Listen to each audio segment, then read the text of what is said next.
Everyone, I think that should be us live on Zoom, and we are fairly settled in the room as well. Apologies for the slightly late start. There's always going to be some tech issues, and today it was projector, so hopefully that's us done with it. So welcome to week 2, and we're of course in Codebase Edinburgh. So today we're going to be looking at business strategy with Andy Robinson, who I'm going to pass over to very shortly. And we are in week 2. I just want to flag right now, we've said we're in Glasgow next week. We are in Glasgow next week, but we're not actually at the Eagle Lab for anybody that's familiar with it. We're going to be at the Technology and Innovation Centre as part of Strathclyde University. So we'll share all the information you need for that, but I just want to make you aware because there will be some people joining from the Eagle Lab today as a little watch party. So a nice full agenda. I've made sure that you know exactly what to expect today. So we'll be handing over to Andy as the main speaker today. And there are 3 different activities that are going to be done in groups or breakout rooms as we did similar to last week. And also I'm going to pass over to my colleague Shona to do some more polls and checking in with who's in the room and what the challenges at the moment are. And I do just want to flag that these sessions are always recorded. So don't want you to ever feel that you can't take part. In case you don't want your face or voice in that recording, just let myself or Molly know, and we'll make sure that you're not included in that. So yeah, as I mentioned, Andy, good pal of Codebase, and he was leading up the delivery engineering, which were based in Codebase Edinburgh, but I'll leave him to tell you a lot more about that. And again, talking a little bit today, myself, I'm Claire. I am the Education Programme Manager for Next Step. So you will be sick of my face by the end of this. And my colleague Shona, who is VP of Education Programmes. So just the general housekeeping. I'll try to keep this quick as it is much the same each week. But yes, we are recording. As you can hear, we are doing the hybrid setup. So you will be able to hear the voices of people on Zoom coming into the room when they have questions as well. We will share this recording tomorrow. Please don't share it with anybody else. And then all the links will be shared in the Zoom chat. Recommend that you join the Zoom if you're in the room if you can. I do have the Wi-Fi on the next slides. And we'll also be sharing the workbook with all the information you'll need for today. So yeah, live at the hub, and we're in Codebase Edinburgh. In person, you've got myself, I'm Claire, and at the back there, you've got Molly and Amelia looking after the tech. There's no fire alarms planned, so if any fire alarms go off, we will just leave out the door to the left here.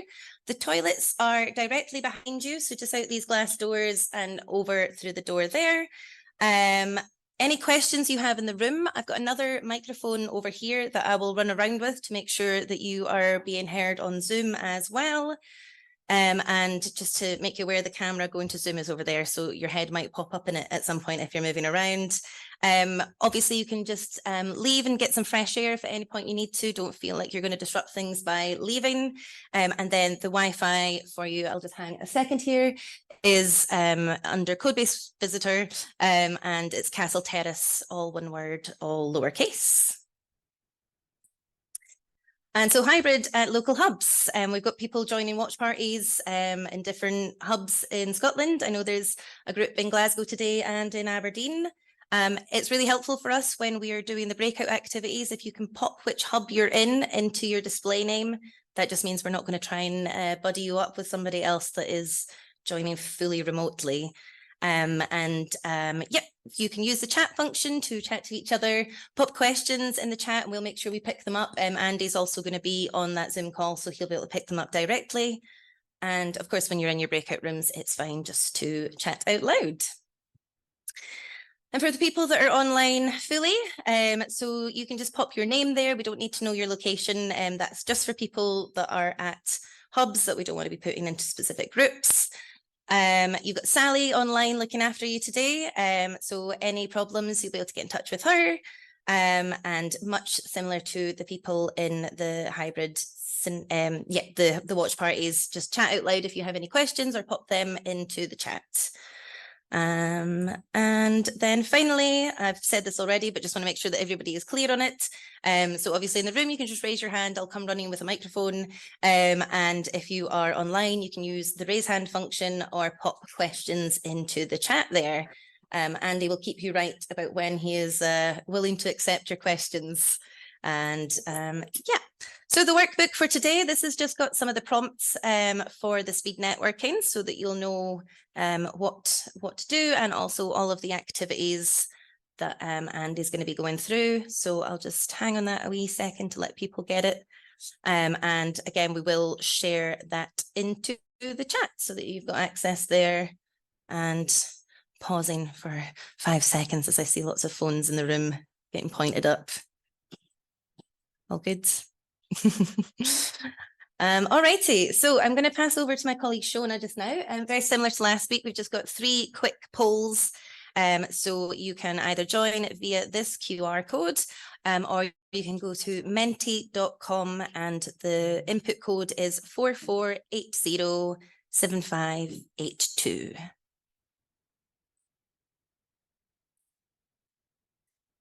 Lots of phones popping up. Right, I'll pass over to Shona and this should be us. I'll start with feelings. So just to do the word cloud again. So last week we had lots of thoughts on how people were feeling, getting ready for the next few months of their business journey. And so we just wanted to do a bit of reflection on what that looks like for you this week, having come from Amy's week, which may have, I think someone described it as brutal questions, but questions to think about how you're leading your business forwards. And just a reminder, so the way that we use the Mentimeter results, they're really important for you to add to. We use these to design what we do around this program moving forward. So other events we can put on, other support you might need, themes that come out really strongly we'll double down on. So it's really important that we design with you in mind as founders and operators, a program that really works for you. So please do contribute. A few more positive ones this week. Motivated, positive, inspired. I'll read out some of the others that maybe we need to work on. Inadequate, unprepared, challenging, overwhelmed. So there's a lot. There's people here for you to connect with. Everyone here is a founder or early stage employee in a startup. You're all going through something really similar. So use this space to connect with other people and find support in each other. And hopefully the sessions that we bring you week by week will also be energizing and motivational and aspirational from some of them as well. So we're going to store that. 56 responses. So you know that I'm going to be looking for 56. Oh, no, wait, we've got 24 individual people. So multiple responses per person. So this week, one of the things we're looking at is product market fit. This leads into next week where we're looking at product, and the week after where we're looking at sales and marketing. So I want to know right now what your thoughts are in terms of what's constraining your growth out of these things. Is it your product and what it serves to your customers, or is it bringing new customers in to using that product? It will also feed into some of what Andy's going to touch on today. So just so he's got a steer in the room as to what you think your biggest constraint is right now, and how he might be able to address that through his. So 22, we know that I'm looking for 24 minimum. So those last 2 people, I will wait. 26. Oh, who didn't contribute on the first one? So most of you are looking at acquisition. So what's interesting here is when we look at growth for startups, there's 4 parts, or for me, it's growth is customer acquisition, then customer engagement, and then customer retention. And so the growth is all of those things together. So once you've acquired your customers, how are you keeping them? And I think Andy's going to touch on that a little bit today, how you keep those customers on your journey with you. And then next week, we'll look at product and how you build your product at this phase of business, and how the customer cycle feeds into it. So that's super interesting. For the 4 people who are mostly interested in product, I'd be keen to know what you think your challenges are, but that could be a conversation we need to take offline or online, actually, on the online community platform. I'll share the poll results so you can comment. And then some intention setting. Why are you here today? What are your intentions coming into today's session? What do you want to get out of it? This is a long form answer, so you can add a sentence, but maybe just a sentence. don't need your essay in this spot, but thinking about why are you here? What would you like to get out of it? You've given yourselves 2.5 hours this afternoon to really focus on what comes next for your business. So it's time to set those intentions and make sure that you're present.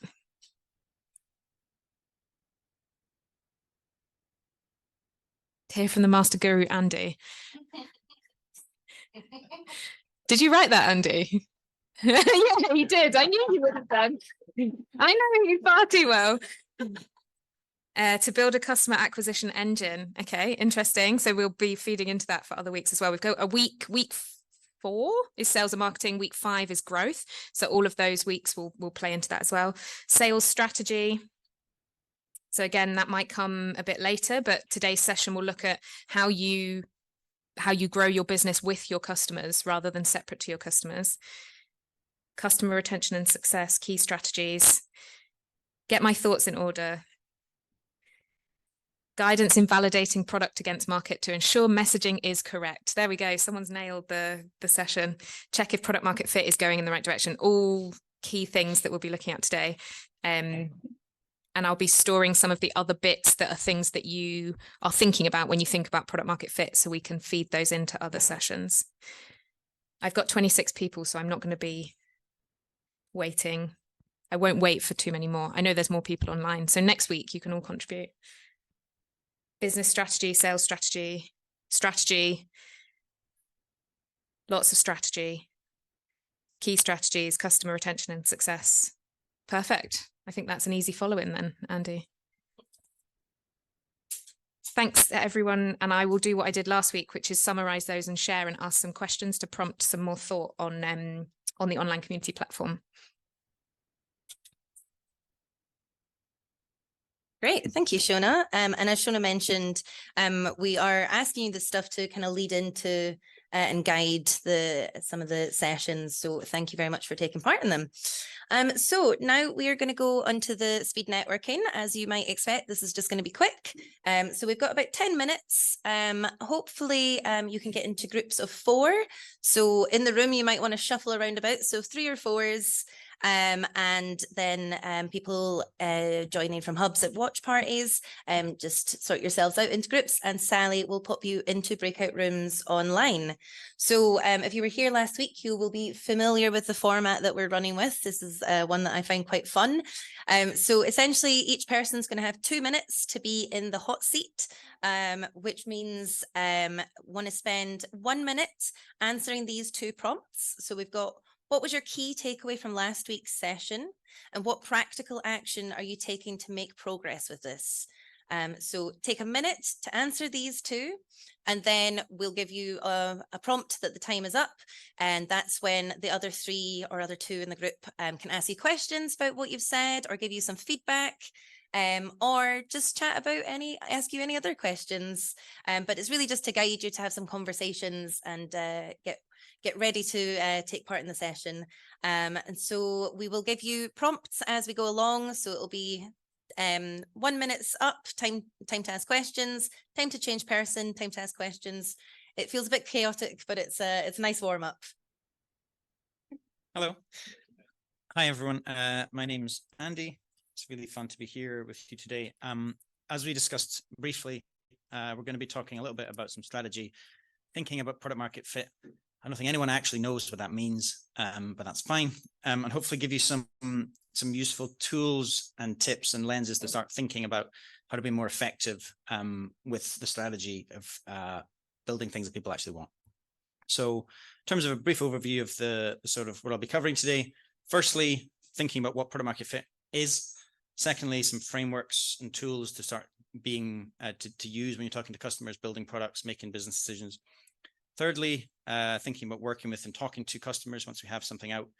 And finally, prioritizing activities that move us closer towards product market fit. So a little bit about me. My background really is being a non-technical person working on very technical things. So building software engineering teams. I ran a high-end software consulting business for a while, building a lot of new products, probably worked with about 200 or 300 different early stage companies. I've worked in early stage startups. I've worked in the fastest growing scale-ups. I worked at Deliveroo for a year. I do a lot of consulting. I've founded my own things. I do a lot of mentoring and advisory stuff. In 2009, we sold our business to Deliveroo, where I headed up their engineering teams here. So got a lot of experience across working with companies to build software and hopefully applying some useful tools that we can discuss today to help those companies to become more successful. So first step, I think, to acknowledge is that stuff is really, really hard. And I think some of that came up in the reflection where people were struggling, they're feeling overwhelmed. There's so many books and things that you should have read and understood, and everyone's using all these buzzwords, words like product market fit and agile and all of these things that we should be aware of as founders. So firstly, yeah, that's unfortunately the way it is, but I think nobody really knows what they're doing, and that's fine.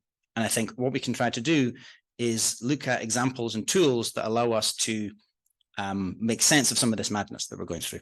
So yeah, creating a new thing is extremely difficult. There's so many different ways that we can fail. We have to get the customer and market right. We have to get the revenue model right.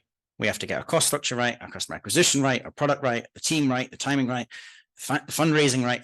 The market has to be in the right way. We need to not be going through a high or low interest rate situation. There's loads of things that are evolving all the time that make it super hard to make a company successful. So just a quick group discussion, hands up, if you wouldn't mind. What do we think we mean by product market fit? What does product market fit mean? And in the chat as well, if that's possible. They're addressing the customer needs. Yes. Sorry, Addressing the customer need.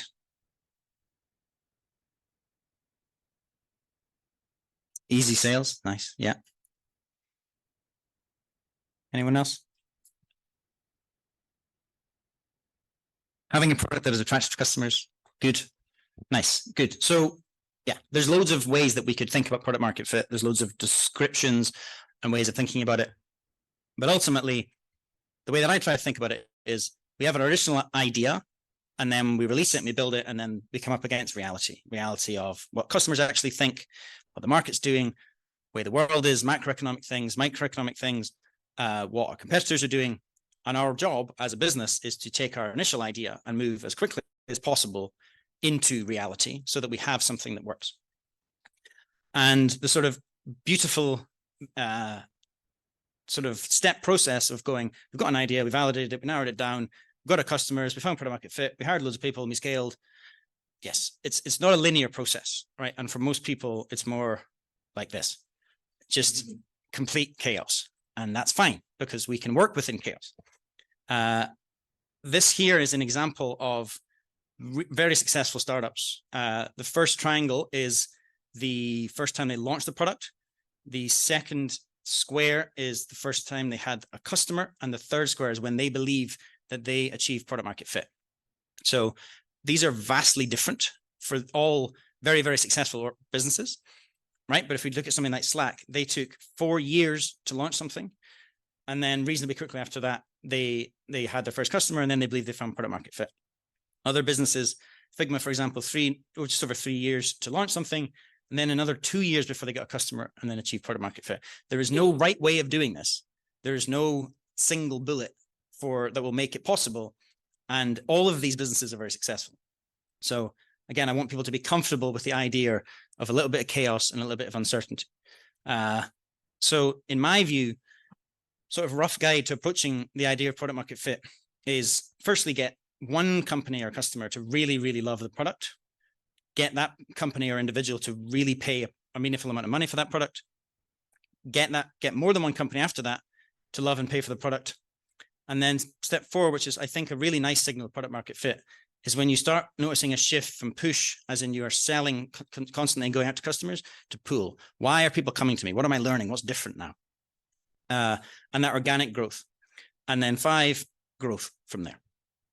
So looking at this overview of why businesses fail, this is CB Insights, who looked into hundreds of different startup failures. The reason why most startups fail is that they ignore their customers. They don't listen to customers enough. They don't speak to customers enough. The customer need is not being met. The market need isn't there. The team isn't there. That's right. Their marketing's off. They run out of cash. Their business model was wrong. All of these reasons are why around 97% of new ideas fail. So we understand that. However, through some of the tools that we can touch on, we can learn that actually there's ways of looking at each of these areas and zeroing in on a particular area that is, yes, it's part of a holistic business, but there's tools that allow us to look at individual areas of these.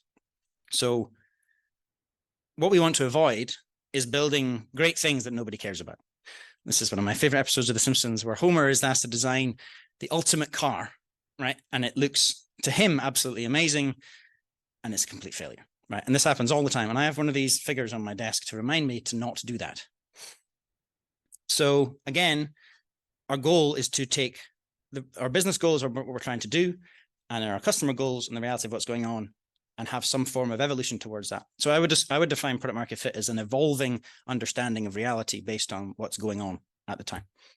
So product market fit frameworks. What we're really trying to do here is bring structure to something that is inherently unstructured.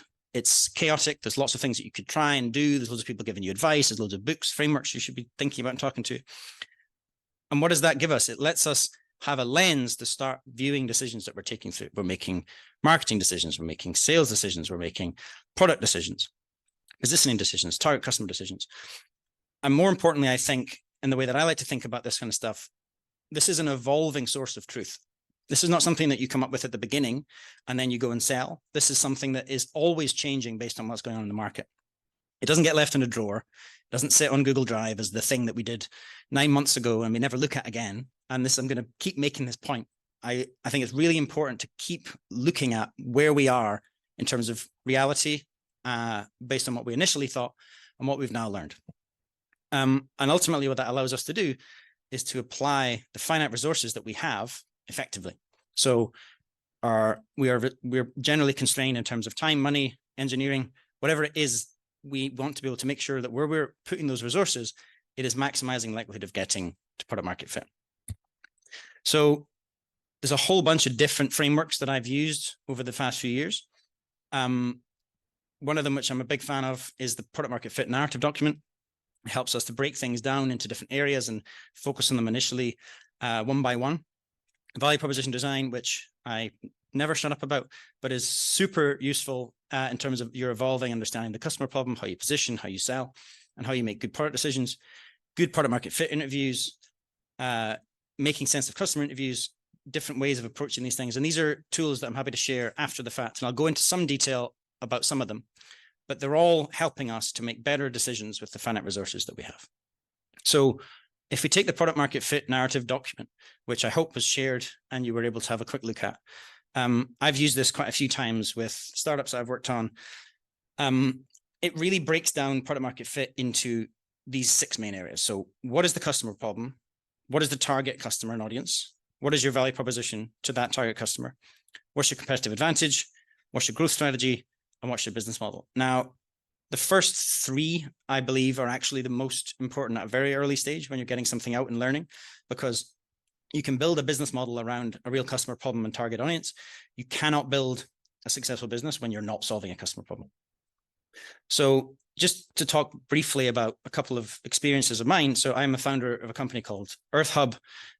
We take complex satellite data and we combine it with other satellite data to let you see insight into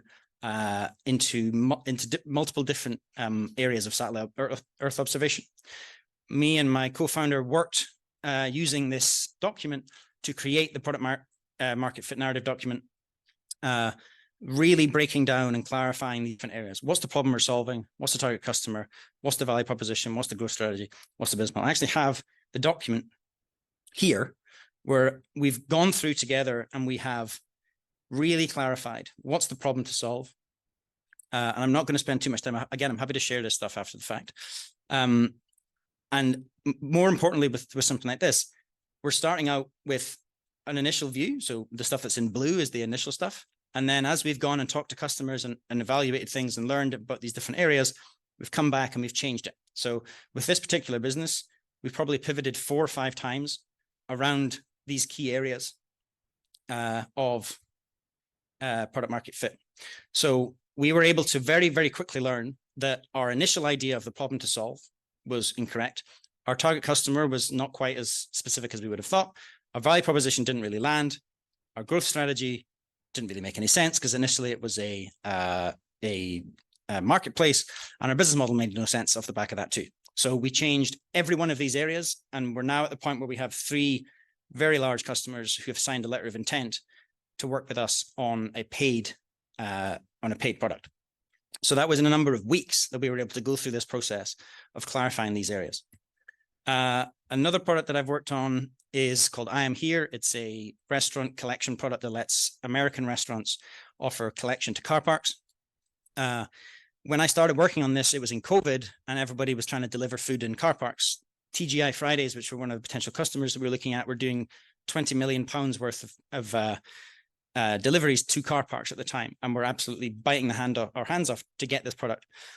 Through evolving our understanding of this and working with the customers and using the product market fit narrative document, we really changed pretty much every area of this. And I'll go into a bit more detail about that. But the problem at the time was COVID. That is no longer a problem. So, it is a problem, but it's not a top priority problem for these sorts of companies.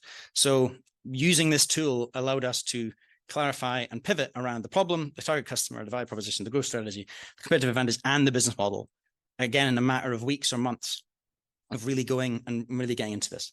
So I'll come back to more example of that now. But I think what makes it possible is having these reflection sessions where you're going, what have we learned since we started about each of these areas? And let's be really, really honest now, because we could be more effective.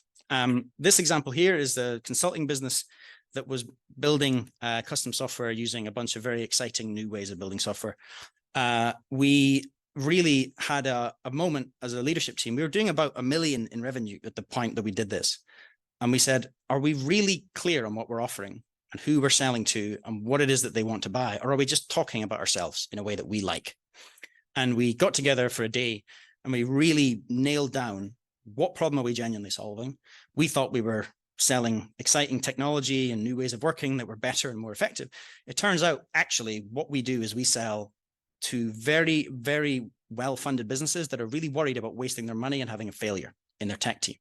Once we understood that from all of these conversations, we changed our understanding of the problem. We changed the customers that we were going after. We changed our proposition. We had a different competitive advantage and we changed our business model. And we ultimately repositioned the business around these 3 areas: quality, flexibility, and collaboration. And we were able to look through this lens and say, right, we need to make sure that everything that we communicate to customers from a marketing perspective, from a sales perspective, from a product positioning is demonstrating that. And talking about it as a lens, we were able to take this lens and say, go to our previous customers and say, could you tell us about how great it was to work with us? Could you tell us about how flexible we were when you worked with us and how great the collaboration was? And having customers explain your value proposition to other customers, particularly when they're reasonably well known, big CTOs and things like that, is a huge way of selling you and positioning you properly. So by taking this approach, we completely changed our positioning. We were then able to focus far more effectively on the right sort of customers. We were selling to the NHS at the time. We were trying to sell to government. We're trying to sell into early stage startups, to people with ideas.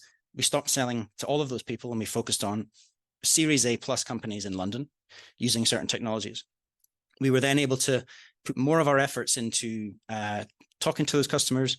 We ended up getting into Deliveroo, working with them, and ultimately sold the company to Deliveroo in the end. So had we not taken that approach of focus, we may have got there in the end, but it probably would have taken us a bit longer.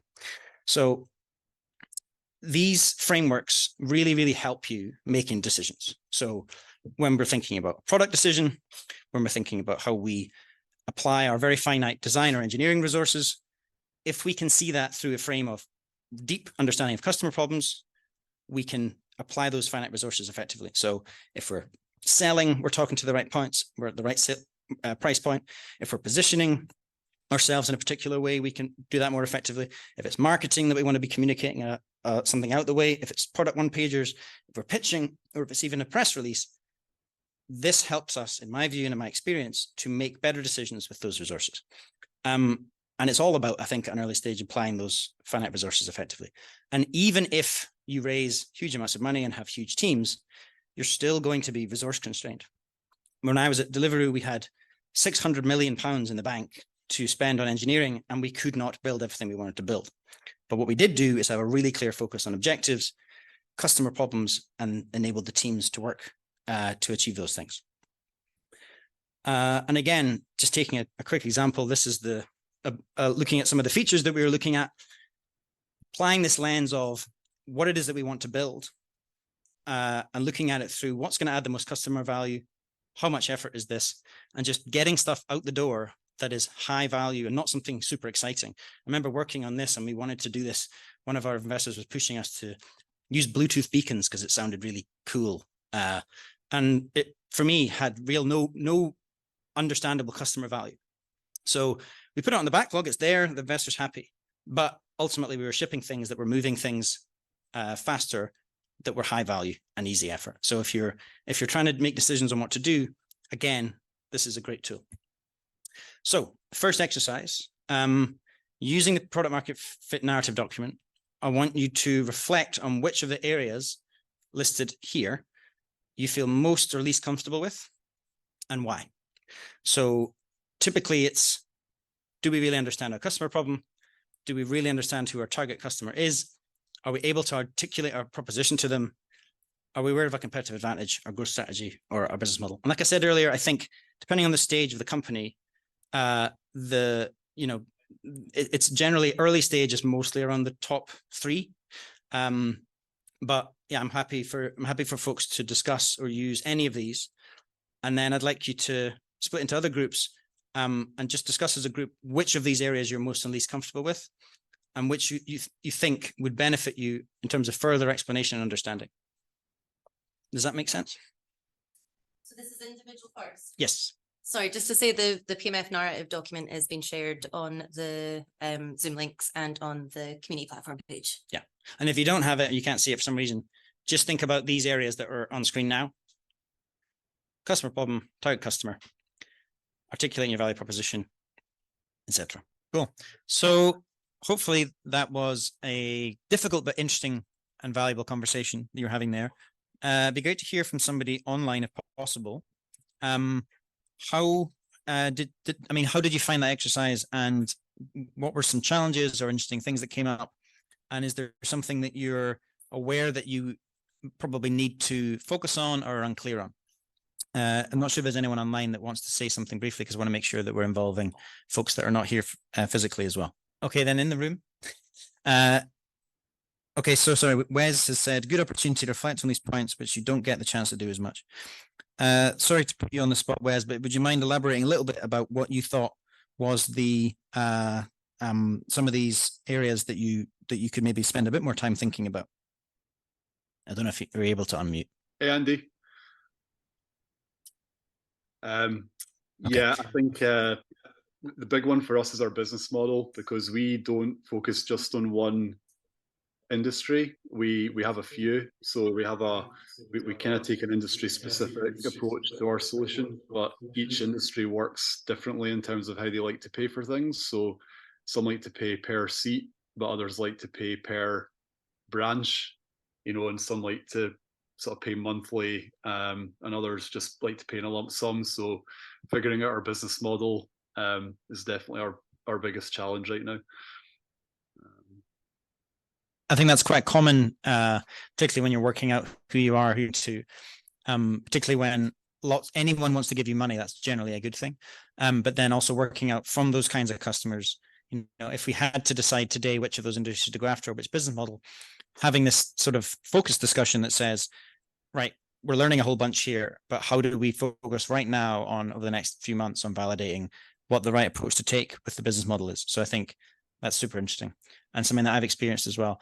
Great book that I've also linked to later on is called Obviously Awesome by April Dunford. And some of the stuff she talks about in there is your target customer, or your sort of ideal customer, is a customer who pays on time, who never asks for a discount, and will tell their friends and colleagues about how great you are. So of those ones, I would wonder, it'd be interesting to discuss maybe with your team what sorts of signals you're seeing there, and how you can sort of react accordingly, because ultimately you're going to go after the customers that are most likely to give you a successful long-term business. Anyone in the room care to reflect back any thoughts, challenges, interesting things that came from that?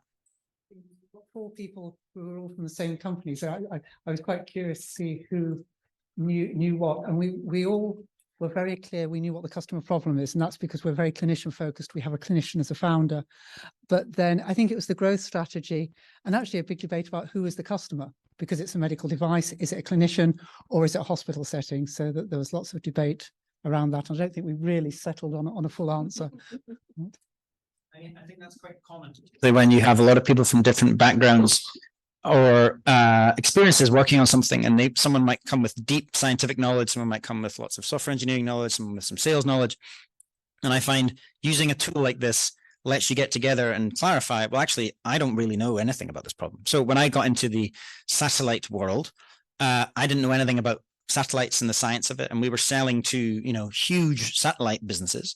I had to get up to speed pretty quickly with an entire industry that I didn't understand, the people that were in it, the problems that they had. And it was through using this tool and getting a bit of clarity around each of these areas that you can sort of shortcut a lot of that.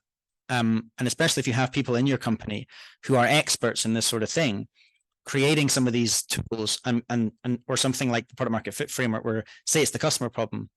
Do we all have a slightly different view of the customer problem? If we had to write it down, what would it look like? If we had to stack rank and prioritize it, what are the 5 top things that we're doing? Having those sorts of difficult conversations gets everyone on the same page. So it's another reason why I would highly recommend taking the time and prioritizing doing things like this. There was also an interesting question online about, is it, if we're doing a B2B to C, is this for the end customer or is it to the business customer? And I think my experience, again, it's useful to do, to consider the pains, value proposition, goals of each of these areas, so that when you're selling and talking to a business that you're selling to, you're cutting through to exactly the point that you're trying to make to them. And when you're selling to the end customer, it's generally related, but not the same. And making sure that any sort of B2C model you're really aware of the differences in those two things. While the product might be adding value to the end customer in a particular way, the decisions that individual in the business is making are ultimately what's going to get you to that customer. So understanding what drives that, understanding what features you might need is super important. So great, thanks. We're going to take a quick break now, I think, and then come. Sorry.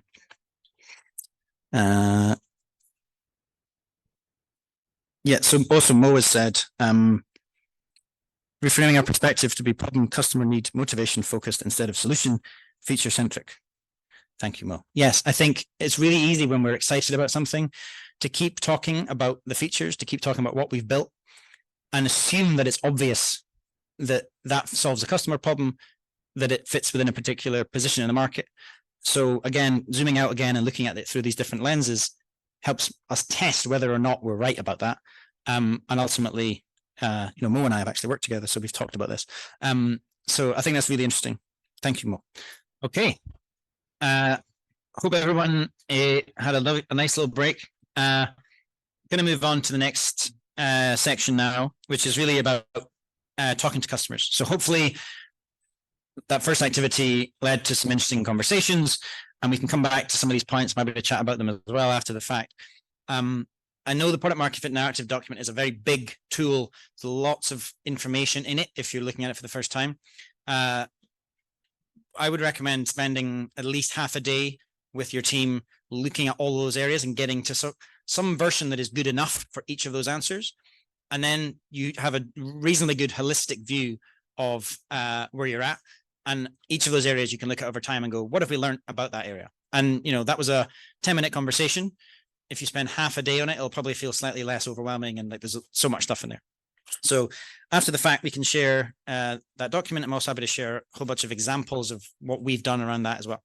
So next step really around talking to and working with customers. So using these tools to go and speak to customers and try and learn as much as we can. So this is a sort of, this is from a book called Talking to Humans, which I would recommend. It's free online if you search for Talking to Humans PDF.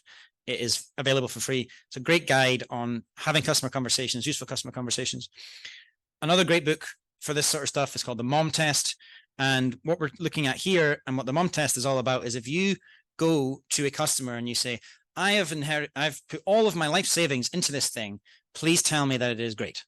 you are not going to learn anything of any value. People are not, well, most people are not sociopaths. And the idea behind the mom test is if you ask your mom what she thinks of your business idea, she's going to tell you it's great. And we don't want that. We want to learn really, really useful things about customers that allow us to make better decisions and not just tell everyone how great it is, because they will agree with you and then they won't ever give you any of their money. So quick show of hands, or maybe if we're doing it online, people can put in the chat a number. Who here has spoken to 5 customers? Good. Okay. 10 customers? 15? 20? 50? Anyone in the chat? I hope. Rick Campbell says 250. Nice. Okay, good. Okay, interesting. Well over 100 from Wes. Nice. Mia says she speaks to a lot of customers because she works in customer support. Customer support is such an amazing untapped resource of genuine, useful customer feedback. So that's really cool. Good. So this is a quick quote from a guy called Spencer, who is the CEO of a company called Amplitude. He said, we spent about a year building, when in retrospect, we should have spent half of that time talking to customers. The biggest thing I tell founders is you have to spend half of your time talking to your customers. If you're a B2B company, that means becoming a salesperson. Figure out how to spend the collective time of your founding team. 50% needs to be talking to customers. Knowing something and doing something are two very different things. Every founder I speak to, and myself included, knows that I or they should be speaking to customers more. But if we are engineers, if we are scientists, if we hate sales, which a lot of people do, we don't do it and we don't prioritize it. So one massive point that I would like to make is you're probably not spending enough time talking to customers. You're probably not prioritizing that time. And I would encourage you to spend more of that time, but do so with tools that allow you to maximize that. Use the product market fit tools, use the value proposition design canvas, use the mom test to get the maximum amount out of those. And going and pitching somebody is not the same as going and learning about the holistic problems that customers have. So I know that you're going to be touching on value proposition design in another session, so I'm not going to go too deep into that, but I love value proposition design. I've used it extensively in so many different ways. But what it is at a very basic level is an evolving holistic understanding of a customer problem. So it is not something that is set once and then we're always right about. It's something that changes over time. And it should be a huge amount of information in there around who the individual is, what their role is, what their function is, what their industry is, what the demographics are, how they think, what they worry about, what keeps them awake at night, how they think about their role within the organization, how they look good within the organization, what their problems are. So a huge number of different areas that you can really drill into. And a good value proposition is typically broken down into what the jobs a customer is trying to do are. And that's a whole range of things, what the pains that they're trying to remove are, and what the gains that you create for them are. So any product can be broken down into those 3 areas and then repositioned through marketing, product decisions, positioning, pitches, or whatever else. So all I can say is please use value proposition design. It is, in my view, one of the most powerful tools. I think I have a link here to an actual value proposition canvas that I've done. So this is a value proposition for the restaurant tech product I was talking about earlier.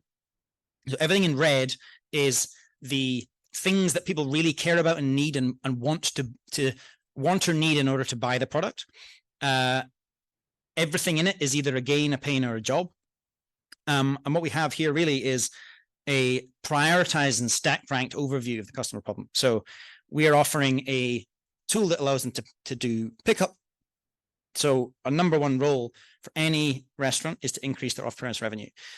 These people are measured on that, and they will not buy anything that doesn't enable that. So if we're not coming at them and saying, I'm going to help you increase your revenue, it doesn't really matter how great it is. It doesn't matter how fantastic our app looks or anything else. We need to offer different ordering channel. I want to be effective in driving collection efficiencies.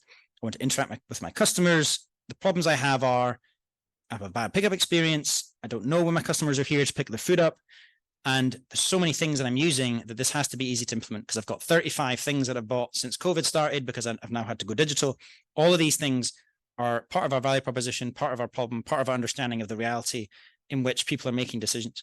And on the gain side, if everything works together, if I'm efficient and I've got a great click and collect offering, then I'm probably going to buy that thing. But also in this are all these other pains that are, and gains and jobs that are playing a role in some way in that purchasing process and are going to be impacting why I may or may not make a decision to buy. So I have accuracy issues. I've got queues in my store. I need to maximize opportunities in my operations. I've got order volume problems. I've got retention and satisfaction concerns. I've got too many steps in my process. All of these things are important, but the most important things that we want to communicate and solve for are in are at the top. And what I would encourage you to do is, particularly if you have lots of people with a view of a particular problem, is get together and do a value proposition canvas where you all get all of your understanding in one place, and then prioritize what are the top 10, ideally 5, 6, 7 things that we're doing. And what that gives you is then a tool to go, okay, we need to be sure that we're implementing well. We need to integrate with other systems. We need to be driving staff efficiencies. We need to offer an improvement to what they're currently doing. We need to solve the problem of not knowing when customers arrived. We need to ensure they have a great experience, and we need to be driving revenue. If I approach a company and say, I can help you increase revenue, reduce these things, and don't worry, we integrate with your existing product. I have a marketing outreach email. I have a product one pager. I have my marketing for my website. All of these things can be drawn from these tools. And it makes it easier when somebody asks you, what is it that you do? You've got it there. You don't have to think about it every time. You don't have to rethink it. Yeah. And over time, this will change. And I would encourage you, revisit these things and talk with your teams about them. So, yeah, customer conversations. So typically, good customer conversations are about really getting into the detail of what a customer is doing in their day-to-day life. It's not about showing them your product. It's about understanding who they are and what makes decisions. So some really simple things to think about is, what are the 3 things you want to learn from a customer interview? So if we've identified that we're not sure about our business model, and that's the key area we want to talk about, we want to be drilling into how they buy, what they currently pay, how they bill, how they want to be billed, all of these things. And generally talking about how they're currently solving a problem, or the last time they tackled a problem, or something that's not specific to your problem, helps you to get all the color and value out of these conversations. And it lets you understand their lives and their worldview. One thing that we started to understand was we were selling to CTOs in very fast growing companies that had raised tens of millions of pounds. And those CTOs were terrified about spending money in the wrong area. So a really, really big issue for them was, I've just signed off on £3 million worth of stuff. I'm very, very scared about that. So we need to prove as part of our proposition that we are trustworthy. You need to point to examples of that and cut through all the nonsense about us talking about how great we are at building this, that, the next thing, or this fancy tool, or this scientific thing. So understand who they are. Good conversations with customers expose risks in our business model. We want to expose those risks. We want to hear things that we don't want to hear. And in a good customer conversation, I would say, avoid mentioning your idea for as long as you possibly can. Focus on what they are doing today that you might be able to understand to better. And then the greatest thing is when you've got all that information and they say, now show me what it is that you're working on.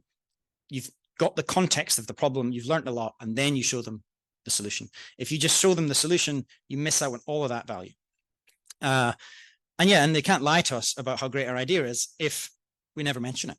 So the purpose of a customer conversation, unless you're selling, is to learn as much as possible.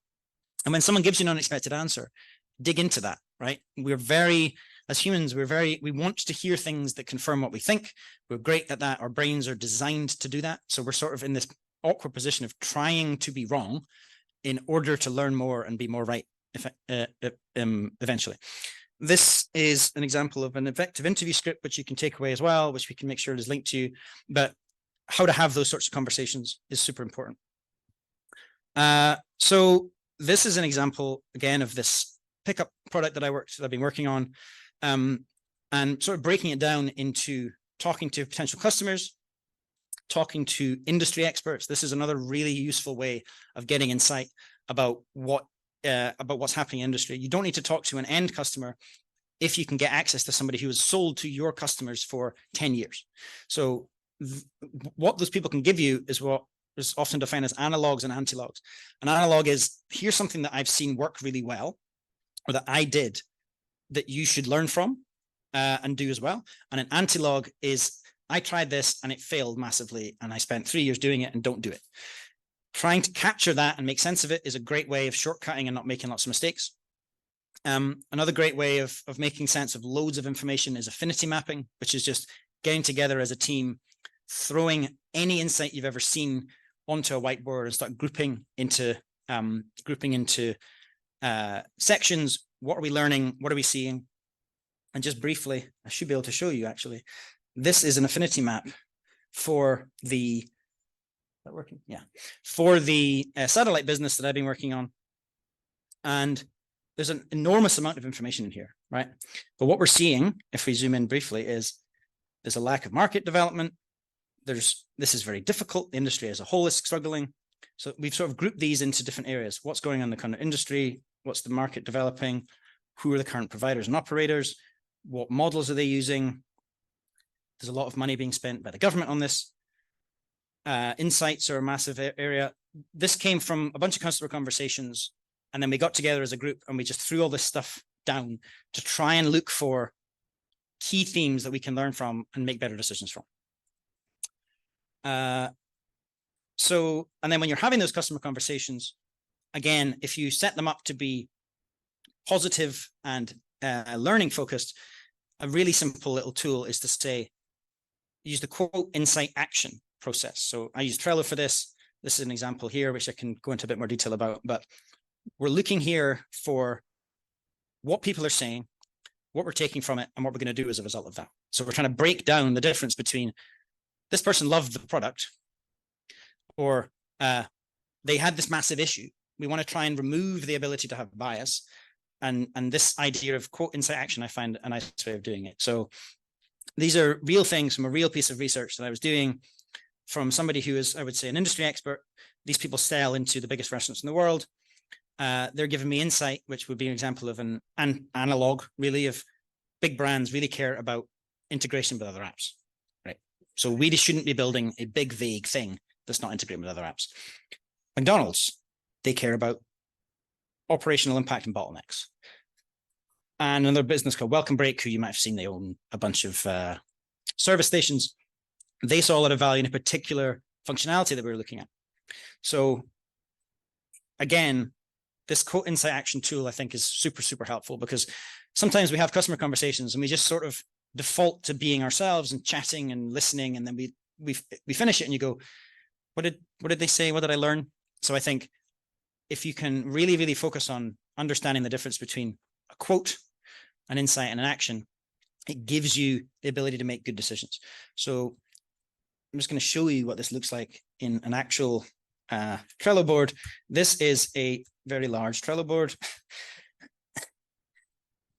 which maybe looks overwhelming, but actually, if we zoom in, right, we have our goals, which are, we want to improve our understanding of how they're approaching this problem to date. We want to look for insights in how important they believe this problem is over the next couple of years. And we want to look at their existing experiences so far, if they're existing customers, or if they've been using a similar product, and maybe demo the thing. But that's the last thing that we're trying to do. And then each of these are the participants that we're talking to. Good old TGI Fridays there. And then here are the quotes as described by those individuals. These are not things that I thought that they said. These are things that they actually did say. So we're going quotes into insights and then actions. So what actions are we going to take as a result of the insight that we have? So if we take the slide example, the quote is, it's important that the customer has a seamless transition to the product without having to install another app. The insight is that it's important to focus on how we offer a seamless transition in the customer journey.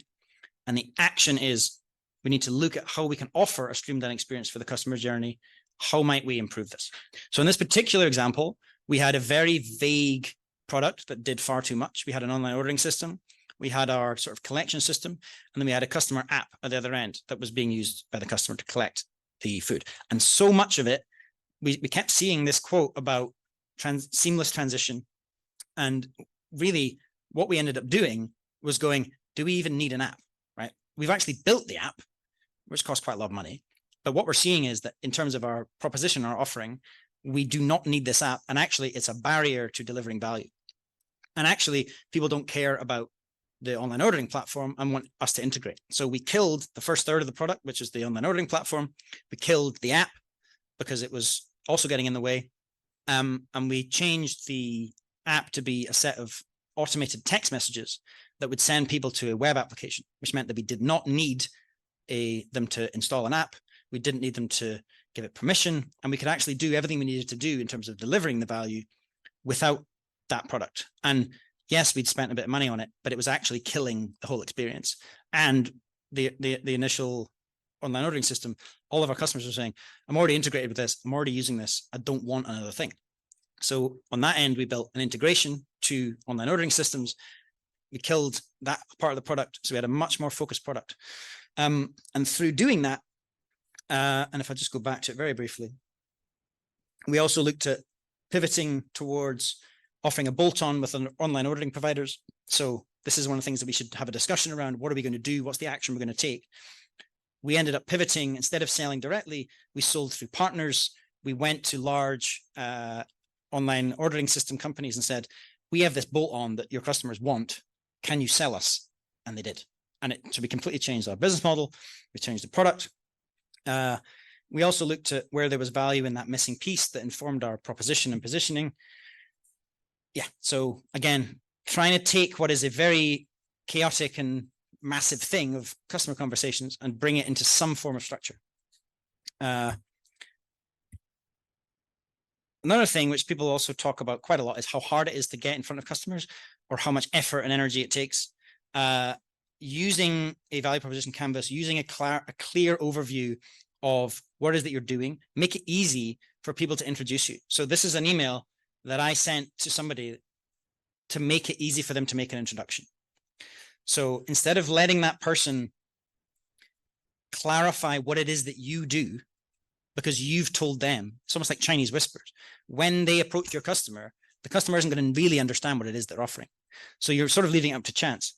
So you can take your value proposition, you can take these elements of the PMF narrative, and you can structure something that makes it easy. If I'm a busy person and someone wants me to make an introduction to somebody, make it easy for me to do that and make it clear what the value is that you're delivering. So we use this email template to get into TGI Fridays, McDonald's, Wendy's, Dunkin' Donuts. And ultimately we sold into Wendy's and Dunkin' Donuts in America as a result of starting with this. And then when we spoke to them, they said, oh, this is really valuable and really simple and really clear what your proposition is. We will buy it from you. And we went from having no real engaged customers to working with a company that has 5,000 sites around the world. It's much easier to sell to one customer that has 5,000 sites than it is to sell randomly to hundreds of different people. So think about how you can make that introduction easy. Think about how you can use the information that you have in your value proposition or your understanding of the problem to look through that lens and create that email so that it's really easy for people to get customer conversations. And I hear quite a lot this thing about, I hate being a salesperson. I think a lot of people feel that way. Unfortunately, we all hate bad salespeople, but what we don't is, you're almost wanting to become a consultant that really understands this problem. Your job is to fall in love with the problem and use the tools that you have to solve that problem effectively. I must have had the same conversation about how much people hate talking to customers or reaching out to customers. It's really, really hard. When we were building Cultivate, I probably got like a 5% response rate max from customers. But what I did get to learn from all of that was what sort of things, when I say them, are working. What is getting us in the door? What are the customers caring about? And I was I have somewhere in the depths of my laptop a list of all of the different emails that I was sending on LinkedIn to get into customers. And over time, I could evolve it to being slightly more effective. And that's another example of going, okay, when we say this, it seems to work. That value proposition seems to land. So yeah, make it easy for people to make intros. don't leave it down to luck how you're described, because the chances of somebody that you don't really know being able to effectively communicate to your customers is pretty low.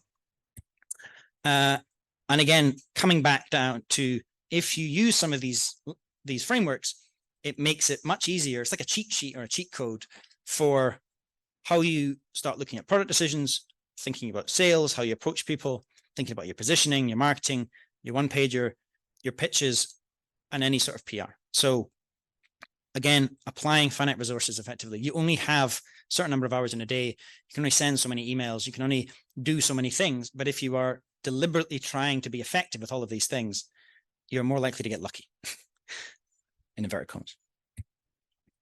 So if we're thinking about talking to customers, what I'd like you to do is to consider how you could approach your next customer conversation to maximize your learning based on the area that we talked about initially that we want to clarify a bit further, and try and be specific about what it is that you would like to learn about those customers. So first, reflection on our own, and then getting into your groups again and discuss that area and what you think you could do to have effective customer conversations. So hopefully that was a helpful discussion. I guess starting with online, if anyone would like to feedback on how they found that, and potentially any goals, thoughts around how they might approach the next customer conversation, that'd be great. Okay, maybe in the room now. How do we find that? What was it? What did you talk about? Have you got any thoughts? Oh, I'm a little closer. I don't quite, the health and safety of this microphone. two at the same time. Yeah, I think it was really good chat about building a kind of repeatable, holistic process with like active documents that are constantly evolving, and then also tracking what you're saying to customers and seeing what works, what doesn't, iterating. Nice. Yeah. Thank you. Helpful. Great, thanks. I don't think it was you that did the microphone. I believe it's going to be fine. So my takeaways from that were that probably just to have a structured list of questions going into these interviews, just so I don't end up having something major missing from it and thinking, I wish I asked that at the time. For some consistency, I thought that's a good idea. And I've actually got a conversation this week, which I framed it as I'm coming to meet someone to tell about my ideas. So I probably will leave that to the end of the meeting rather than at the start, because I totally get how that could shut down some of the useful information that you might get without that. So those were probably the main takeaways for me in the here and now, for sure. Just on that note, I'm just going to share something which is a template that I was using to reach out to customers, not talking too much about the idea, but making it clear that there was, a focus. So this is quite similar to the please introduce me to people email that we saw earlier, but this is how I went about framing that conversation. So we are trying to help you with this thing. We're trying to help you with improving this problem, improving this situation that you're working on, what it allows you to do. And again, the integration piece, which is really important, which we recognized in terms of the discussions we were having, and a list of things that we can help you with, mostly not features, but actual outcomes that are things that we can do. And really importantly, if this is something that you care about, if your business is actively trying to achieve these things and do this thing, I'd love to talk for 30 minutes with you about how you're approaching this problem. Is generally a really good way, because at some point they will go, please show us what you're doing. But if you couch it in, this is what we're trying to do, this is what I want to talk to you about, and I'd like to understand how we can help you achieve these things, that's a much better, less salesy and more consultative way of having that sort of conversation. So that's literally a document that I've saved in my Microsoft Office for exactly that reason. So having that sort of conversation, setting them up so that they're not just going to get pitched by somebody who's really passionate about something and they don't care about me. So yeah, cool. Awesome. Any other? It says, We encourage constructive criticism from long-standing customers as well as prospective customers on pre-sales calls. Yep, nice. And also saying different results from outbound email campaigns, depending on which country they're in. Inbound marketing content is 100 times more effective. Well, I think that inbound is a good example of more of a pool where someone is coming. Wait, is it a push or a pull? You're not going out to people, people are coming to you, right? That is a great signal that you're doing something right, because people are saying, and someone who comes as an inbound is probably, that's a realistic number, 100 times much more likely to be a customer. And I think through my experience of working and trying to sell all kinds of things to different people, you sort of start to feel those things from customer conversations, and you start to evolve to the point where you almost know what's going to happen in those customer conversations. Or as I used to think about it when we were selling, particularly to high-tech businesses, you would go into a call and they would be telling you all of their problems and you already knew them all. You were almost like a therapist in some way, because they were complaining to you about these issues and you were super engaged with understanding their problem. So we would have CTOs complaining to us about how bad it was to work, how much they struggled with these things. And we'd be sitting there going, yep, we get that. Right. And that's a great signal that you are at that point having people coming to you as opposed to going out and saying, please buy from us, please talk to us. Cool. So next section is around prioritizing product market fit activities. And what I mean by that is making sure that as a founder or a member of a team, you are spending a reasonable amount of time in the, as we saw earlier, 50% of time, prioritizing tasks that are going to help you to build a continued understanding of this. So the reality is there are so many things that we should be doing as founders when we're working on something. So it's important that we prioritize and carve out space for these kinds of activities. If you're part of a team, or even if you're working on something on your own, every certain number of months, whatever works for you, but ideally probably 6 months, resetting and reflecting on what we've learned since the last time. What have we learned that allows us to be more effective? And please don't just do this once and leave it in a drawer or in Google, and that is in some way useful, right? If someone new is coming into your business, it's really helpful to be able to point them to these things and go, this is the customer. This is what we're solving for them. This is the things that they're saying. This is the things that we've learned. This is how we've changed over the past year or 3 or whatever it looks like. It means that you don't have to constantly download your brain and all of your knowledge at once if you can start to capture it. And it often feels like you're being less effective because you've got other things to hit, you've got other targets to work towards. But actually, if you can start to productize and put these in documents, the way that you can bring people up to speed, engineering teams, whatever it might be, on here, let me show you all of the stuff I've learned about customers. Let me show you everything that customers have said. Let me show you how I holistically understand this. It makes it much easier. So yeah, ideally focusing certain business objectives on activities that maximize this learning and carve out space for it, particularly those customer conversations, because you're all going to be super busy. But if you've put that time in the diary to talk to customers, to think about this stuff, I believe it will pay off. This is an example of how I prioritized, what do you do? Some of these objectives with the collection business. This is the actual document. I've just screenshotted it, and how I was thinking about it. So I knew I had to explore and understand the market. So what specifically was I going to do? I was going to have 20 customer conversations. I was going to communicate the offering with 10 really engaged customers. I was going to create a value proposition canvas, competitive landscape document, a market sizing document, target market overview, target customer overview, and I was going to share that with the investors. I was going to build strategic development relationships with experts like we touched on earlier, so I could learn about that. What have I learned? What are we going to do differently? And ideally, because we moved to a partnership model, I was going to have 5 partnership agreements set up.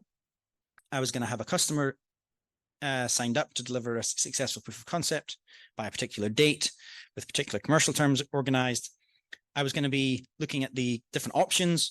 So what is the commercial strategy of the business given what we've learned from all of this stuff, and summarizing that and presenting to investors.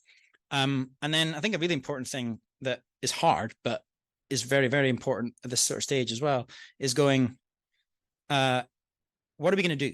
What is the strategy?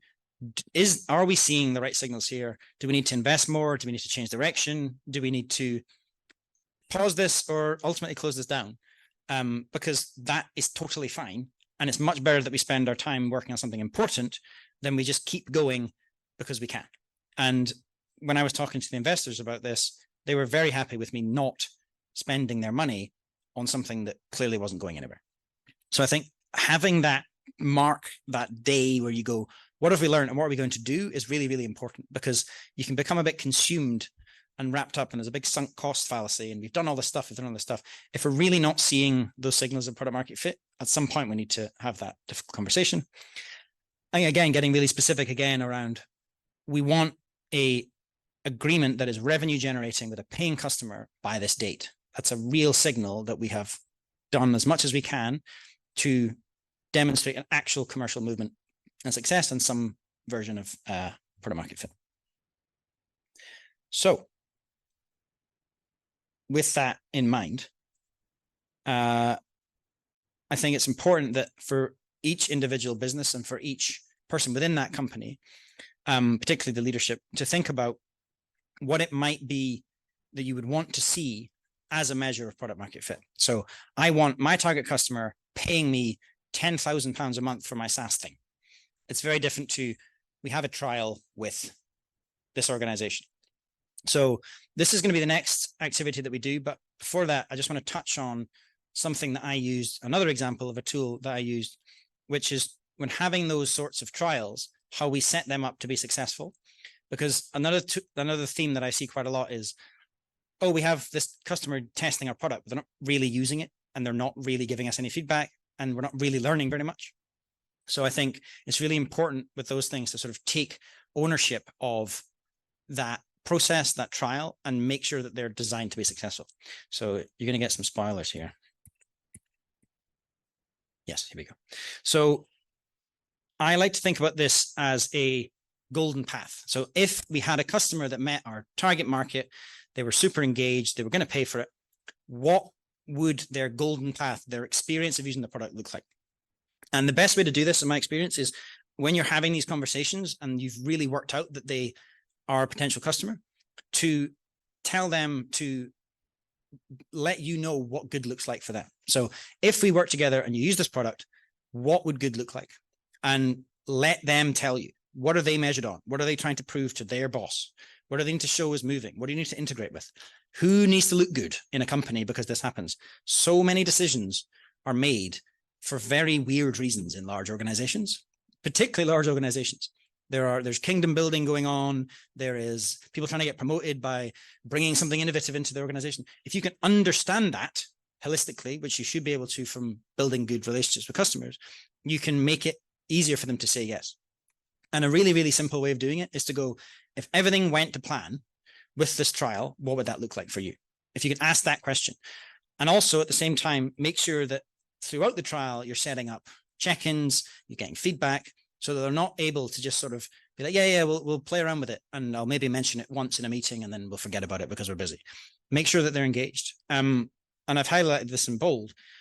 What are the specific outcomes that they want to see in their language so that you take ownership and own that? So many times companies get excited about the fact that a company wants to use their thing and it sort of just floats off and becomes vaguely used, but isn't really delivering on that value. And if we've already understood what we're doing in terms of the things we need to be measuring, improving, reducing, pains we need to be removing, things we need to be enabling, if they can tell you that, you can set that up for success. And then when you have a very happy customer, you can turn to the next customer and go, oh, we worked with Wendy's Burgers in America who have a massive operation and they were super happy and we achieved all these outcomes. So this link here is to the literal document that I used for onboarding this customer. Arias own both Wendy's and Dunkin' Donuts in America and Europe. So sort of I just nicked a template off Google and then really was specific on what's success, how long is it, what dates are we doing, what's the plan for onboarding, what do you need, what's the hardware requirements, what's the plan, when's it going live, how are we doing feedback, how are we aligning on other things. So probably most importantly, this was what they said was success in the first stage. So it needs to work and integrate with these products. It needs to work in a live environment. It needs to be tested with a focused number of staff. It needs to be delivering orders in a test environment. We have a single site and a single brand, and then we're open and discussion around the gaps and requirements of going live. The next stage would be 2 areas with clear impact on operations and customer experience, with operational understanding and process to roll out to the wider number of team members. And then this third stage, if this goes well, look at even more areas to roll out. So if we know this, we can set this up. We can be measuring operations, customer experience. We can be ensuring that we're ticking all of these boxes. So you let them tell you what that, and then send them that document and own that process. So we've also got our timelines, our check-ins. This was really interesting because we were getting just a 10-minute call every week where like the whole team, including the CTO, would join and say, this is what we're learning, this is what we're seeing. And we could go away in the background, make changes that were making them super happy. And the ultimate end result of this was that they are now paying for this across multiple sites. Even though when I started talking to them, the product was so early that I was scared to show it to people because it was falling apart, right? But they still paid for it and it's now live and it's producing revenue. So yeah, little thought in terms of thinking about that, that first customer, or even if you have multiple customers that are not quite engaged, how can we get a bit more specific so that we can point to the next business that we're going to work with and say, look what we did for this massive company that's like you. Right. So thinking about things like these objectives, what we want to learn and understand and what we're going to do, think about what measurable things and signals you would like to see in the next 3 to 6 months. And what are the objectives or things that you can do or activities that you can think about doing in the next 3 to 6 months that are going to maximize the likelihood of you moving closer towards product market fit? And what are you going to do? So that's the first step. So what are we trying to see? What objectives and specific things can we do over the next 3 to 6 months that moves us closer to that? And then we'll get together in groups, discuss again, and then we'll feedback. Okay, cool. If we don't mind wrapping those conversations up, that would be lovely. Thank you. Cool. So again, going back to our friends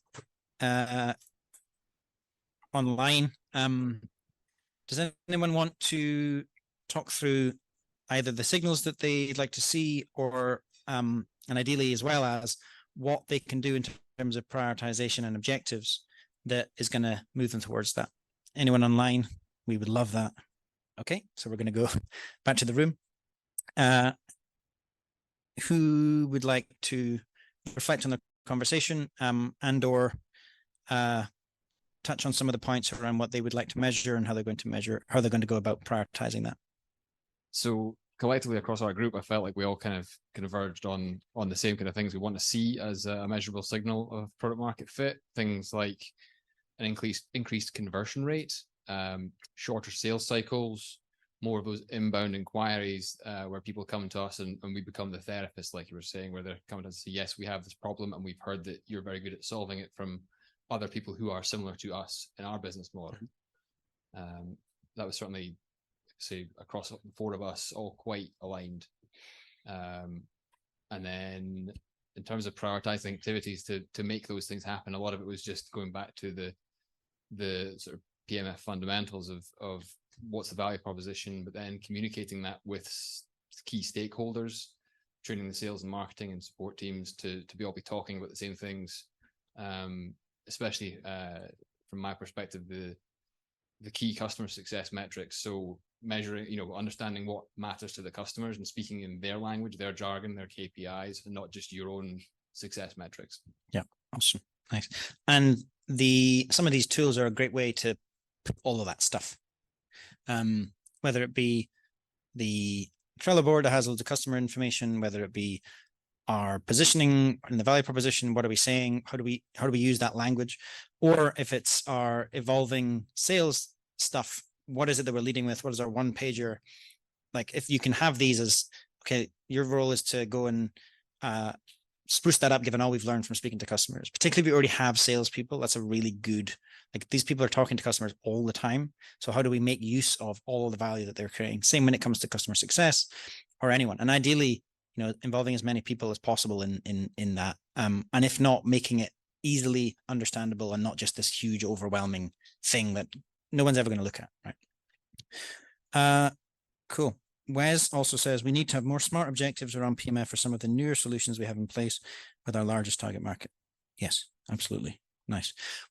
We also had a question here, which I'd like to bring in because I thought it was an interesting one. Microphone, sorry, it doesn't stretch that far. Yeah. Safety first. There you go, thank you. Okay, I had a question regarding B2B sales. In kind of like old-fashioned organization, we actually have like hierarchy, which obviously sometimes you might not have that. And then basically like, then if you interview the needs like of the top decision maker and like abstract strategic level, they have certain objectives, and then they might say, oh, in this metric we were so behind, so like I can see innovation will really be good. And then if you go down like to just like the people just like operational, they might have very different problems, and they just want to like just keep the job, like have an easy life. They might care about different things. So if you could tell us about what's the like, how should we integrate this learning experience like from the top decision makers and those meaner servants at the lower level, like, and they might have completely different ways of thinking, and obviously the ones at the top, you could just say, okay, they have decisions, so you can just, I mean, should they really like force the people at the lower level to do something just because that's necessary for the business? Like, how should they like use their power to like say, okay, we have to do this as a business? Should they use their power to basically force the people at lower level to adopt an innovation? So I think this is quite common when you're doing kind of complex B2B sales, and particularly SaaS, with often the person you're selling to is not the specific budget holder or the buyer, particularly if you're building developer tools. Often that's the engineering manager who's making that decision, or if it's the CTO. There's different people within the organization who have different needs depending on their role and what they're measured on, and ultimately what makes them look good. So I think this is something that I've come up against a few times. Generally, the rule I would say is any interaction that someone in that organization has with you should be clear where the value is to them. So if you're selling to engineers, what are engineers seeing when they're hitting the website? Or do you have a section for engineers? Or when you get deeper into that sales process, how are you not giving the decision maker the same information that you're giving to the engineer? So they have very different interests. And a nice simple way of breaking that down, in my experience, is to use what I would call like a stakeholder map of who are all the people that are involved in this decision-making or sales process. What are their interests? What are they measured on? And how do we get them to say yes? And I wish I had this. It was a Google Sheets that I used, but sadly it was on an old Google account that's been shut down because we lost it when we were bought by Deliveroo. But when we were being bought, I did this exact thing to make sure that we ticked everyone's box. So we had all these different stakeholders that were involved in a very, very big, complex decision about something that we wanted to happen. And ultimately they wanted to happen as well. But there were all these different moving parts and people with different interests at all the different levels. So the engineering team, the CTO, the head of legal, the head of HR, the head of commercial, the CEO, ultimately. And what I did was I made this big document where I said, right, what does the CTO care about? He cares about growing engineering, bringing on our team to get their experience involved. Great. How do I position what we're doing as a great outcome for that person? What does the head of HR care about? They care about maintaining the team. They care about growing engineering again. They care about retention. The head of legal, what do they care about? Reducing their legal costs, making it an easy application. You can start to work out and understand from talking to these people what it is they need to say yes. So in this example, the CFO was a big blocker because there was a maximum amount that they were willing to pay from a budget perspective. So we have to overcome that. How do we do that? By getting everyone else in the organization to sell up into that person and ultimately position the holistic thing that we're doing as being good. And the people that were sort of on our side, that were willing to take arrows in the back, as I often say, when you're working and trying to sell into a big company, what do they need to sell into those people? You can literally ask them, right? If you're having good customer conversations and you're building rapport and trust with customers, they will help you navigate a lot of this. But at a simple level, use a Google Sheet or similar and say, who's the person? What are they measured on? What do they care about? What do I need to demonstrate? And it sort of clutters the whole process so that you can say, right, I'm going to make all of these points succinctly at some point in my sales process. I'm going to make sure everyone in it agrees that it's a great idea, right? So yeah, it again, trying to reduce the sheer madness of all the different things that we're trying to balance at the same time and trying to bring a little bit of structure to it. We had another thought. Oh, okay. From online that I think will not be viewable to you, and then we'll come to in the room. Okay. So Rick has said that for Target, 2 new customer case studies before end of year, plus additional self-service (SaaS) product in Microsoft Marketplace, plus finalize onboarding journey / collateral for new partners who'll be selling our product. Nice. Yeah, good. Generally, I think with any form of focus or objective, it's either a measurable number that you're checking in on a reasonably, ideally weekly basis to say, okay, we want to see this uptake in new customers. When you're measuring it and you're focusing on it, it gets done. So having those really clear numbers, but also it's a black and white thing. Have I done this? Have I achieved this? Have we got this customer? Have we closed this thing? Good objectives and key results. There's no sort of, we're vaguely going to do this. We're going to improve our understanding of it. That can be your high level objective, but what specifically are you going to do to improve your understanding and by when? And that's the stuff that gets done, right? When you put it in there, you prioritize it. And if you have investors, bringing them into it and saying, we think we can be more effective if we do this, so they understand what you're doing and why you're spending that time, which I think is another really big part of it too. Cool. You know the rules. Thank you. Thanks. Yeah, I think one of the key takeaways and specific activities would be to move far more towards that 50% mark in terms of time spent on PMF at the stage that we're at, for sure. I had a question around integrations, quite specific, but I've got one client who at the top, at the kind of chief operating level, absolutely loves it and has given us a good review or a good testimonial. I've spoken with an integration partner that they use, and this partner doesn't. I've spoken with a partnership manager at this third-party integration sort of platform, and they said that they don't have the bandwidth to be able to integrate individual solutions. So that's always going to be it feels like a permanent blocker. But I don't know what your thoughts around navigating that is, or if you've. So I have worked on a few things where integration, I mean, in the restaurant tech industry, integration is huge. Everyone has to integrate with everyone else so that the data is flowing between these different platforms. So when we were designing the product, we wanted to not have to be the source of truth that had to integrate with everything else. So we worked out what's the minimum amount of integration we can do to satisfy the need, which is, can we serve and deliver the value proposition, but without having to integrate with 20 different systems, the point of sale system, the online ordering system, all these different things. Because you can spend your life building integrations and not really adding any value. So we took the approach of what is the absolute minimum amount of integration we can do to satisfy it. But I don't think anyone that's doing integration work will ever have any bandwidth. That's what everyone who's building loads of integrations will probably be thinking is, how can I prioritize this versus everything else and all the other things that are being thrown at me? So without having much more of an understanding of the specifics of the situation, I would say, like, go and understand what's the blocker and what that partner needs to be able to free up bandwidth, because they will already have a backlog full of stuff, probably a year and a half. So how do you get to the front of that? That's going to be specific to that. And maybe it's about asking that customer to ask the integration partner to prioritize you. But if you have like you said, if they really like what you're doing, they can turn around and go, I really need you to do this for me. It's super important. So maybe we can have a chat afterwards about that. Cool. Great. Any other final thoughts? Okay. So some takeaways and overview. Product market fit as a concept is vague and chaotic, and that's fine. There's no right way of doing it.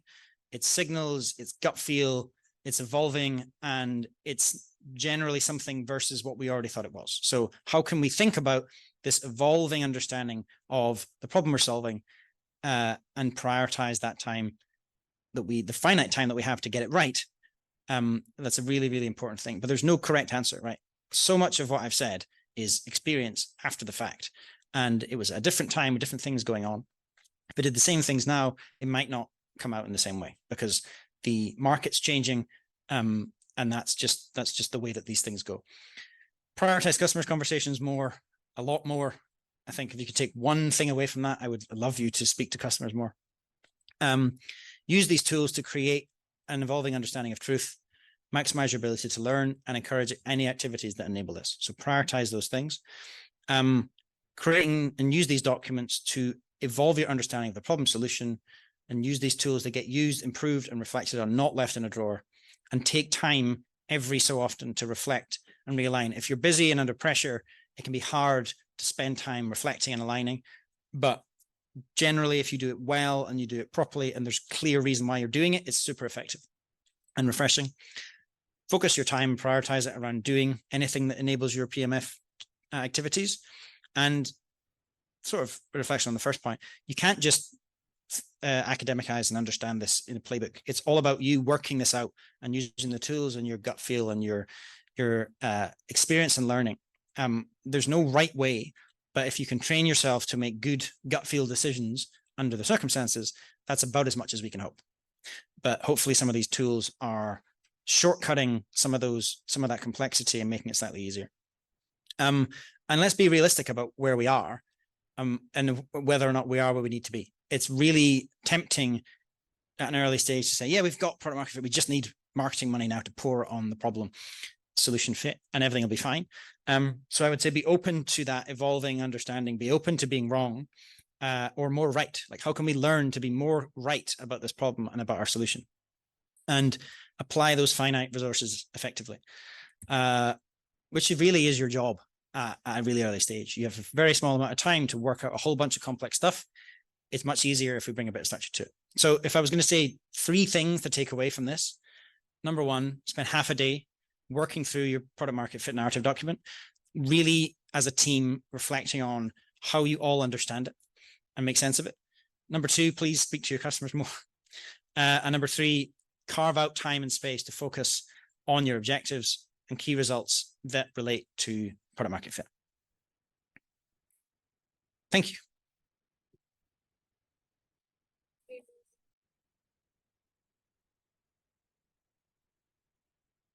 And here's some books that I think are good, that we can share after or something. Alrighty, well, since the first couple of slides don't have any QR codes, I will just start chatting and it'll be all good. So I think I've mentioned a little bit on the community platform, but I just wanted to highlight to people that all of our code-based spaces are available for you to work from in the mornings before the session. I just want to mention one slight complication is the Glasgow Hub, because you're welcome to use the space in the Glasgow Hub, but we will be doing all of our other watch parties and live sessions from the Technology and Innovation Centre, which is really close to Glasgow Queen Street. If anybody does want to go through, it's very easy to get to. But yeah, so this will just be, some places will have meeting rooms booked out for you. Some places will just let you use the Hotdesking space. We're going to go very manual with this process. Basically, just send me or Molly a message if you fancy doing that. So in this code base, the Hotdesking space is just through there where you might have seen people, some of you gathered there before the session started. But yes, so we'll just have the snacks that are available for you during the watch parties there nice and early.